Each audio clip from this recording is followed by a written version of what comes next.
ครับก็ครับก่อนจะขึ้นไปเพื่อนเนาะผมเคยมาเถื่อแล้ว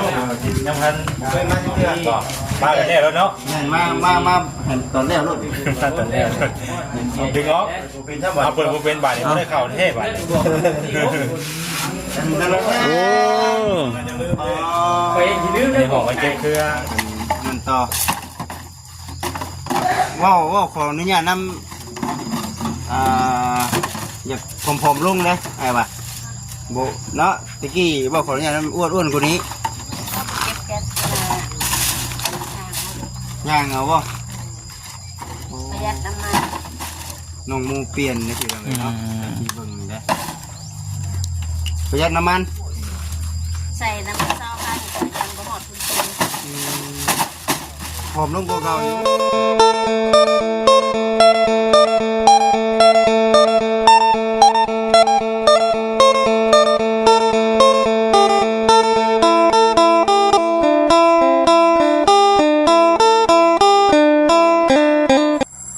พี่น้องเลยเนาะวันนี้กับคุณก็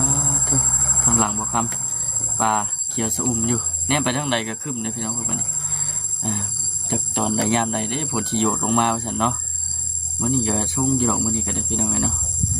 วันนี้นะได้เดินทางมาพี่เด้อพี่น้องเด้อเนาะอยู่ที่บ้านโพนชิมบ่ได้เข้ามาก็ที่ว่าโดนนานพอสมควรอยู่วันนี้ก็มีโอกาสเข้ามาพี่น้องเลยเนื่องจากว่าทางพระอาจารย์คนได้เดินทางมานี่แต่เป้าหมายเพื่อนก็คือมาขึ้นบ้านใหม่เฮือนงามของน้องเตี้ยพี่น้องเพื่อนก็เลยเข้ามาทางทีมงานหากมาพบพ่อกันครบชุดครบทุกคนเลยมือนี้กาเกี่ยมได้ละพี่น้องเนาะมือนี้ก็น่าจะเป็นมือนี้วันที่12 13ที่ยังอีก2 มื้อพี่น้องเลยอีก2 มื้อบอกเลยว่าอีกมื้อนึงเนี่ยวันนี้มันที่ลืมได้บอกคำก็เลยลงลืมเลยเนาะพี่น้องเนาะเอาพี่น้องไอ้คนอื่นกาทักทายสบายดีเด้อพี่น้องเด้อเนาะทักทายสบายดีพ่อแม่พี่น้องชี้กันบทชุกทุกคนพ่อผมเจอกันที่เก่ากับบ่าวคำนั่นนี่ก็ได้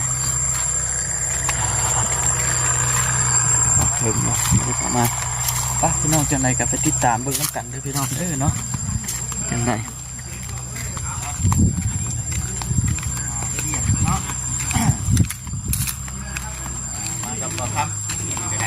สบายดีเด้อมื้อนี้สีมาแจ้ง FC เลยมาหาน้องเตี้ยมื้อนี้ก็ได้พร้อมทั้งพระอาจารย์เพิ่นพอดีว่าทั้งพระอาจารย์เพิ่นมอบหมายงานเนาะให้ทั้งบ่สิเองกับทั้งสาวมีนาเฮ็ดลาบหมูพี่น้องเอ้ยเนาะเฮ็ดลาบหมูบ่คำเลยเนาะก็บ่ฮู้ว่าสิเสียบสินัวจังว่าจังใดแต่ว่าในเมื่อพระอาจารย์เพิ่นมอบหมายงานให้แล้วก็เดี๋ยวสิลองทำเบิ้งเนาะบอกชาดีบอกสิซิมเป็นคนแรกเนาะสบายดีเนาะสบายดีพอกินลายได้พอกินพอกินลายได้กินก็กินไหวบ่ไหวบ่ผมกินลายได้ไงเปิดไปกินลายจนบัดเอางานในข่อยเอาเสียบๆเด้อนะชิดอยู่พวกเลยเต็มก้อยน้ำอีกนะเนาะตัวนี้ก็จังว่าพี่น้องเนาะเห็ดต้องเบิ้งถือว่าจะงานนะพอกินทำงานเป็นครั้งแรกเลยอาจารย์พูดว่ามีชิ้นหมูอยู่เจ้าฉันมีไข่ชิ้นหมูอยู่เดี๋ยวเห็ดลาบมาแต่เฮือนเลยสิบ่มาแต่อยู่เฮือนเช้าได้แล้วเช้าพอจิตต้องตื่นได้เช้ามาแต่เด็กก็เนาะพูดได้เดี๋ยวเข้าไปเบิ่งก่อนไปเนาะไปหน่อยได้ที่ว่าที่ใดจะคือว่าเลยติดตามเบิ่งน้องกันเนาะสายไพ่เด้อบอสซี่เอ้ยเจ้ามาเจ้าบ่เห็นเยอะสีตายังบ่เห็นดิยังบ่เห็นคือมันมืดเนาะโอ้เจ้าของเพื่อนเพิ่นบ่น่ะกลุ่มเลยเจ้าของเพื่อนบ่นี่นะแม่นอยู่เจ้าของบ้านเ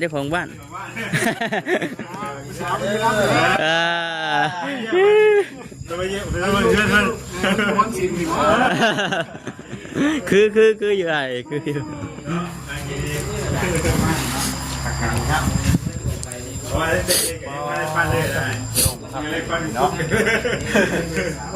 พอแต่มือฝนตกเรามือฝนฟ้าไปดีเด้อทางวันยินก็คำครับ เนาะบ่ครับก่อนสิขึ้นไปชมเพื่อนเนาะที่ผมเคยมาเทื่อแล้วยังพันเคยมาเทื่อบ่มากันแน่แล้วเนาะมาเห็นตอนแรกลูกตอนแรกดึงออกเอาเปิดบ่เป็นบาดนี่บ่ได้เข้าเทพบาดนี่ โอ้ ในห้องเก็บเครื่อง อ๋อเก็บเครื่องบ่เอาบ่ได้แม่นบ่นอนบ่หยังบ่ของน้องก็ได้อยู่ เขาเลยสำรองไว้แบบว่าจูเฮาโดนล่างเขาได้จ้ะเขาได้อยู่แล้วเนาะเขาสิป้าไว้ตะดานก็บ่ได้อันค่ำกลางคืนมาเนาะ ถ้าปรุงมีแล้ว แม่นได้ครับอันนี้เฮาใส่มื้อนี้เราโอเคเอางามนี่เนาะจอดไว้พุ่นกันโอเคมันเก็บเครื่องนี่ข้างนอกเอาไงเราออกมาข้างนอกนี่มันปลอดภัยทุกกันนะ บ่คักเลยแหละ บ่สูงบ่ต่ำเนาะพอดีงาม พี่นี่เป็นห้องน้ำบ่ น้ำก็มีน้ำก็ได้แล้ว เรียบร้อยบ่ได้เบิ่งดูจ้ะ นี่ต้องขอบคุณได้ เอาเบิ่ง ตอนยังบ่ได้ต้องเอาเนี่ยเป็นจังได๋ก็ไว้ครับมันยัง โอ้ ขาดแต่ทางน้ำ ขาดแต่ทางน้ำ เราเสียเราไปเสีย ครับชื่อทางน้ำหลายลูกฮะโอ้หักโคตรพ่อโอ้สีมือสร้างรถมันกับตัวนี้ คัก แล้ว โคตรแล้วเนาะ ไปนั่งมึงอะไร ลองดู ไปเจอมันมาเจอเลย เห็นแต่ประตูจุยได้เห็นได้เนาะ โอ้ย เดือนที่3บัดที่นี่เพราะเสียงของพ่อบ้านอาจารย์เดี๋ยวผมพ่อได้แถมมากพ่อใหญ่โอ้โห ไปเทิงบ่ เดือนที่4บัดที่นี่รับใส่ แดดได้บ่นี่ผู้นี่บดอยู่โอ้ลืมตาแล้วไปพี่น้องเนาะอ๋อเถอะ เตรียมพร้อมวันที่14พี่น้องจะมาถึง มื้อนี้วันที่คักแค่นี้เนาะ โอ้ งาม คักปันหยังบาท มึงเตี้ยอะไรดี ไปดิ ในเป็นงามมึงเตี้ยมันคอยมาที่จะถึงแล้วเนาะ แม่ ยังไงน้องเตี้ยปิดเต้นอยู่อ่ะข่าวน้องรับ ถ้ากระดิ่งเนาะคือเป็นสิ่งลำบากงามครับงามมันไปมันฮอตไม่ฮอตครับ พวกอะไรเนาะ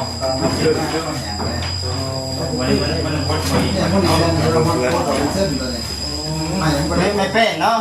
ไม่มันเดือยสดมาขาย มันเป็นอะไรกันแม่นบ่ฮดบ่นี่ เอาตะกี้ ตะกี้เจ็บกันเนาะกระเจ้าจนดึงเข่าไปสิเด้ แม่นได้ มีเครื่องดึงข้างใน ดึงรู้แต่ว่าตอนเขาซื้อมาปูมัน เวลามันแห้งกว่านี่เนาะ ที่นี่ไม่แห้งมันยุด มันห่าว ไอ้ลูกแผลนี่บ่ นี่กับนี่เนาะ เป็นผมก็ท ปกติเด้ปกติของมัน ทางในเขาใส่สากไว้อยู่ได้ถ้าเราใส่สากให้ที่ยอดมันมีเนี่ยใส่สากไว้ทางในมีสากสวัสดีลุงเตี้ย ขันล่มฝนมันกระสาดเขาแน่ เย็น ลุงเตี้ย ำวิวเลย เลยถ่ายตะก้อนกับว่าได้ห่างนะมึงกับปกติ แบ่งกินกาแฟตอนเช้าน้องเตี้ยเนาะชมวิวไปพ่อต่อท่าอยู่ได้นี่ งามเนาะ ครับ ทักหน่อยครับนี่เจ้าของเพื่อนอายกล้องแล้วเดินกล้องอันเนี้ย เนาะ เนี่ยเป็นสาวเลยเฮ้ย มันต้องอยู่เนาะ เป็นสาวแล้วก็ตา เอากันมาแล้วมันเนาะ มึงจะคงเงินมันถือกุญแจมาว่า ไม่ได้เพิ่มเงินเนาะเดี๋ยวมีแต่ห้างหนูแล้วก็ยักษ์ตรงเตี้ยอยู่ได้นะ โอ้ค่ะ มีอยู่ นี่ยูสวรรค์เนี่ยเขามีขายบนที่หน้าอวดกันเสียหนังบ้านขันเขาบริขันเขาไปมาขันเขาไปซื้อเขาไปซื้อเสื้อน้องเสร็จเลยเขาก็ไปซื้อไก่ซื้อดูสวรรค์ตลาดซื้อมาใส่มันมีอยู่มันนี่แล้วมันนี่ครับผู้ใดเขาไปเขาไปเขาไปนั่งเดินทางนี่แหละไปขั้นเดียวไปได้ยังเปลี่ยนมามันขั้นใดขั้นใดอาสาไปสลัดกันแต่ท่านต้นรายการไปซื้ออย่างมันมีเสีย น้ำมาใส่ไว้อาจจะเพื่อเกิดว่าเขาของน้ำของแม่สิละประกาศพวกเคยที่นั่นก็เสียยางพาราซีนอนเลยซีนอนปิกนิก ชื่อนิ่มๆมันเนี่ย โซลาเซลล์ เสื้อ เชื่อไง นี่ก็คือจะม้วนเอาเนี่ยมาเสร็จ เอาไปพับเนาะได้พับมาเนาะมัน มี2พับ มีกับแบบรวดเดียวเนาะมันจะมีหลายแบบ พอเสียน้ำมันแบบเป็นผืนง่ายๆไหมเป็นเสื้อใหม่เลยนะ เสื้อนอนอ่ะเสื้อนอน โอ้เสื้อนอน มันจะมีมันมีหลายแบบเนาะ ตัววันนั้นเอามาเสร็จ ตัวพับก็ได้ ตัวนิ่มๆมันได้ตัวนิ่มๆดี ตัวพับได้เนาะ3พับนะเนาะ สามพับมันเป็น ชองนะว่า สองพับนี่ นะใครซีนอนปิกนิกเนี่ยนะ แมนแบบคือมันโมเมนเชื่อคือหน้าพันยักในโมเมนต์ มันมีอะไรอ่ะมันเสีย กับพับได้กันเสื้อกับพับได้3พับคือกัน เพราะว่าเอาเสียพวกนั้นมันถือคนมันหมเอาเสียก็ยังเสียปิกนิกคือยังไง ใส่ ตีเบียดเขาว่าขายอย่างเงี้ยที่มันเสียแบบ เกี่ยค่ายกับเจ้าขี่รถหาเลาะขายตามนาเจนก็เห็นอยู่แล้วมันเป็นนั่นนะ มันมีหลายค่าแบบ มันมีหลายแบบ 2 3 4ขึ้นไป ซื้อว่ากองไปนี่ละหอดเลยแล้วมันแค่ต่อแต่ว่าเสียน้ำมันซื้อมากับปูตัดเลยตัดเลย ตัวนี้ตัดตามกันนะ ทำให้เมียทีเดียวนะบ่เฝ้าบ่ฟังทำให้เมียทีเดียวนะ โมผ้าเนาะ บุดี ทำ บุ แบ ดี บ บุ สิ ดี ว่า มา ถ้าเจ๋มันเลยเนาะมันก็ใกล้เลยนี่บุญเนี่ย เนี่ยใครนักเกี่ยวบอกพี่บอกน้องแล้วนี่ว่าเอาบุญเฮี้ยน้ำไปเนี่ยก็เกิดแม่ขอบคุณน้ำกัน แต่ผลก็ เนี่ย ก็เลยแต่ก็ยังต้องกินซอยกันว่าที่เปิดปากตาห้องนะห้องป้าข้างกลาง อ่ะ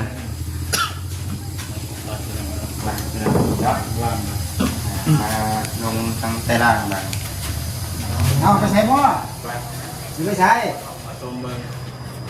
ฮะ เนาะไม่ฮดเนาะใหม่เนาะ แต่ว่าเด้อลูกสาวเด้อตกได้มาระวังเนาะน้ำมุนเด้อ นั่งคักเลยเนาะ อืม ไปเขาก็จะไปกินห้างเนาะพี่พ่อแม่บอกเนี่ยโอ้สาวคน ลูกคุณกำลังคักดีเนาะเพราะว่า อ๋อถ้าปลูกกอนไม้เรียบร้อยเลยเนาะ มีน้ำข้างในได้ดีเนาะครับ ฮะ โอ้จงด้วยจงด้วย โอ้ยน้ำเต็มเลยเด้นะ เนี่ยมาน้ำกันได้ดีสิ เฮ้ย เครื่องมันยังมาฮ้อนเฮ้ยเครื่องยังมาฮ้อน เฮ้ยน่ะ เชื่อนี่ เนาะนั่นพอขึ้นแล้วเฮ้ยน่ะคุณบ่เคยโจกน้ำนะ เฮ้ยบ่จิต เฮ้ยน่ะเด้ โอ้นักเนาะ ตัวใหญ่เนาะ มันจังนั้นฮักเด้ ลึกถึงได้ดีเนาะ เลิกกันเนาะคัก ใส่เนาะ คักนะลุงเตี้ยโจกได้อยู่วะลองมึงดูลองดูฮะ คนเตี้ย คอยโจกเอา แง่แน่มาจำไหนยังคือเก่าอยู่พี่น้องเอ้ย ชอบซื้อเลยเนาะ เป็นผู้เก่าเด้แต่ว่าใหญ่ขึ้นไหนเป็นบุญบัวแบบเป็นบุญเป็นหน้า ยี่ตะพุดอยู่ตะกี้ ตะปอกนะสิเตี้ยตะปอก ยี่ตะปัดอยู่ เตี้ยกับเตี้ยคักเตี้ยนี่นะเตี้ยตะปอก ยืนห่างนะนี่มันเรื่องมันขึ้นอยู่ แม่ผมโจกไว้ยังน้องเตี้ยนี่โอ้เย็นคักจะได้นี่เพื่ออยากให้ โอ้ ไปเชียร์สาวว่าบ่น้องเตี้ย ไปเฮ้ยสาวเป็น สวัสดี มาแต่เพื่อนป่ะ ดูดูกาดูสักการอาจารย์เพิ่นโดนขึ้นมาทันที เผื่อจะมีทางทีมงานทำไมอีกแล้ว โดนมาด้วยอยู่แล้วกันนะ เพิ่นกับบริษัทสีขาวมาแล้ว คือทางมีใครนี่ ก็สูงมีเลย การงานมันแล้วก็จะได้เป็นอะไรเนาะมีทีมงานเขามาทางนี้แน่ไปทางนั้นทางนี้แน่เนาะ มันหลายทางไปพี่น้ เป็นไงซะตอนนั้นทางปลา สัตว์ป่ากะซื้ออยู่ซื้อกินคือเก่า ำเก่า เราซื้อเงินได้ก็ซื้อ หา กิ เงิ น นเนาะหาเงินได้ซื้อกิน มันผสมหัวชิ้นไทยว่าจะไปส่งเพิ่นมีพระอาจารย์มากราบเพิ่นก่อน ปลูกหัวทีไทยปะ แม่นหัวชิ้นไทยก็ปลูกเลยอันก็จะมาซื้อช่วงหนึ่งเดี๋ยวนี้มันก็สึกงามเลยถามหาก็เลยให้ แบบไปส่งเอา ถามไว้ก่อนนี่เนาะเขาจะนั่นเป็นว่าเอาซะเนาะวันนี้กับพุ่นละคือทางพระอาจารย์เป็นว่าอันนั้นเนาะ วันที่ สี่เป็นมื้อเนาะ3หนึ่งข้าวหนึ่งน้ำบอกเพิ่นว่า ลงมาเห็นอยู่นี่ จักว่าเด้อมินรุ่นเก่าพุ่นว่าจังได๋ เบิ่งของเบิ่งแล้วก็ บ้านนี้ได้แค่นึง ยังบ่ทันได้พูดได้ยินแต่เพิ่นว่าอันน้องเตี้ยสิขึ้นเฮ็ดใหม่วันที่10จังหวัดได้ยินตอนนั้นไป อืม นี่เพิ่นก็อะไรพี่น้องเอ้ยเนาะที่เพิ่นมีตัวเพิ่นก็ว่า จะมาเล่นเพิ่นนี่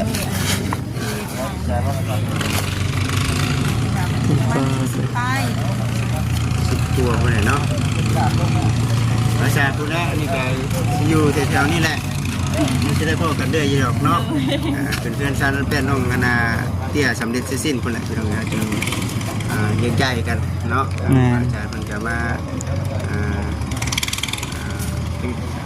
เนาะเมื่อวานนี้มาเกี่ยมเพิ่นแหละพี่น้องเอ้ยเนาะ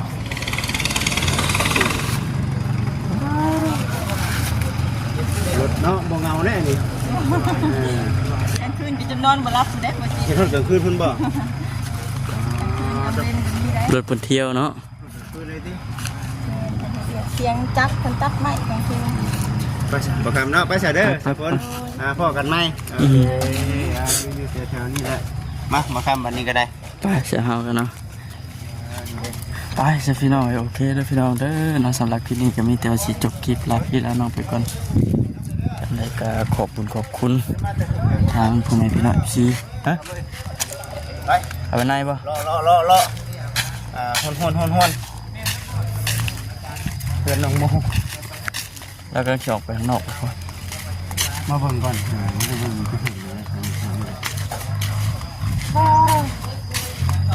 หัวเพิ่นเนาะกกไม้ปลาไม้ปลาเทินเนาะนี่แล้วบ่นะนี่ไปชาแล้วบ่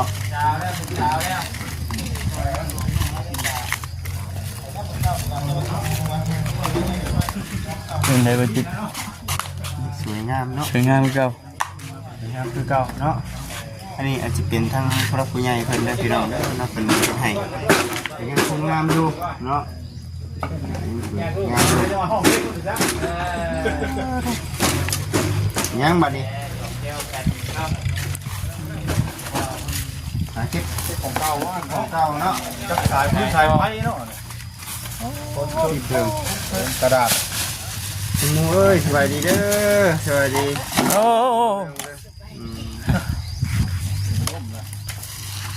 เกระตุก โลเท่าไหร่ก็น้องนี่รถ2,000ป่ะนี่มันห่อโลอยู่บ่นี่ห่อจักโลนี่มัน3โลเนาะ สายไฟมันก็มาปอกบ่อยปอก 3 โล คือทั้งหมด2ชามเนาะเต็มกระสอบโอ้ตัวเอานะ เป็นกระสอบไงเดือนนี้ก็จะกระสอบ อันนี้เต็มนี่เท่าไหร่จักโลนี่ ประมาณ 6โลนี่เนาะ 6 โล ใส่สอบแหน่ เป็นเงินใช้บ่จิต โล2,000บ่ เบิ่งดู เสียโล3 2,000 12,000ก็เต็มกระสอบนี่เนาะ นี่เนาะโล2,000แล้วเนาะ2 4 2 6 2 7 2 6 12 12,000 อืม เป็นเล็กเป็นนาเป็นขวดเลยเห็นบ่ดูกับใครล่ะ อยู่กับลูก2 คน 2 คนนี่บ่บัดนี้ช่วงเป็นแปลงที่ จึงบ่ได้มาพี่น้องเอ้ยเนาะแต่ว่าเดี๋ยวนี้อยู่กัน2คนเด้อแล้วว่าเดี๋ยวพากันนั่นต่อว้าวขออนุญาตนำอยากผอมๆลงเลยไอ้บ่าโบเนาะตะกี้ขออนุญาตนำอ้วนๆกว่านี้ เก็บแก๊สมา ย่างเอาบ่ ประหยัดน้ำมัน น้องมูเปลี่ยนนี่พี่น้องเอ้ยเนาะที่เบิ่งนี่เด้อประหยัดน้ำมัน ใส่น้ำมันเศร้าพันกับยังบ่หมดทุน ผอมลงกว่าเก่าอยู่ แหม ตะกี้อย่างคือกว่านี้พี่น้องเอ้ยบ่ขออนุญาตนำเดี๋ยวนี้แขนขาเพิ่นเห็นบ่ ลงบ่ได้เนาะ ลุงเก็บกดไปขาย อันเก็บเบิดนี่แม่นไปขายบ่อนเดียวบ่ดีว่าพวกแก๊สอันพวกอะไรนะ ใช้บนเดียว อ ใช้ เก็บกดน้ำเนี่ยแล้วนี่อาชีพได้นี่จะเฮิงได้เฮ็ดได้นี่นะ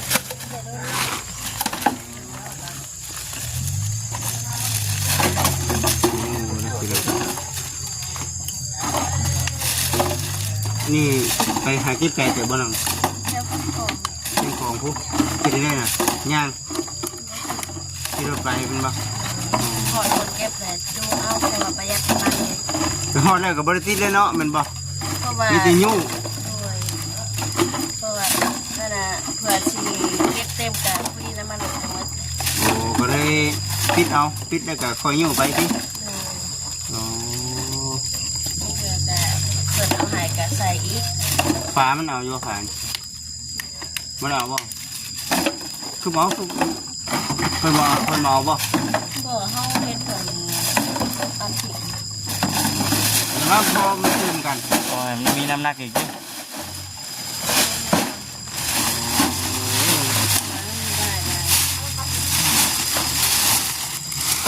ว่าสิไปใส่ก็คงกิน เป็นขายกัน โอ้ขายแก๊สได้โลใส่ก็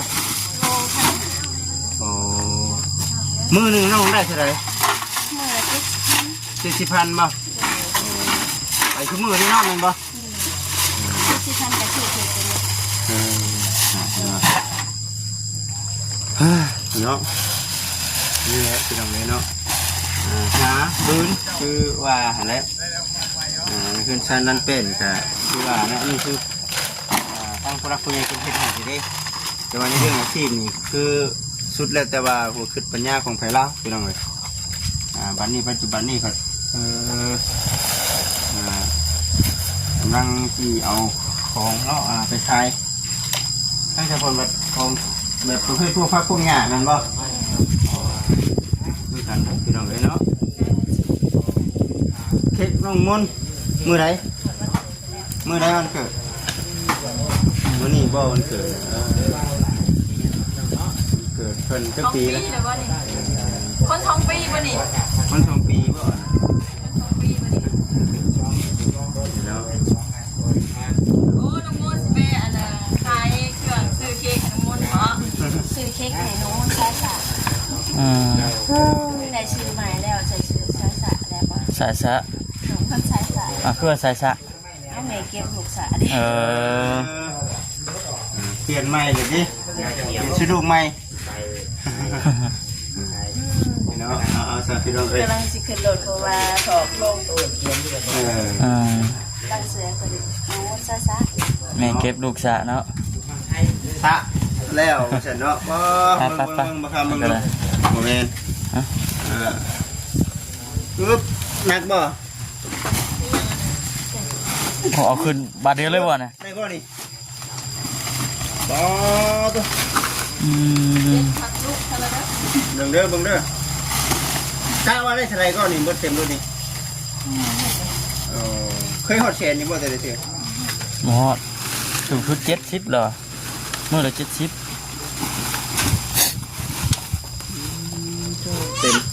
เต็มรถอันเนี้ย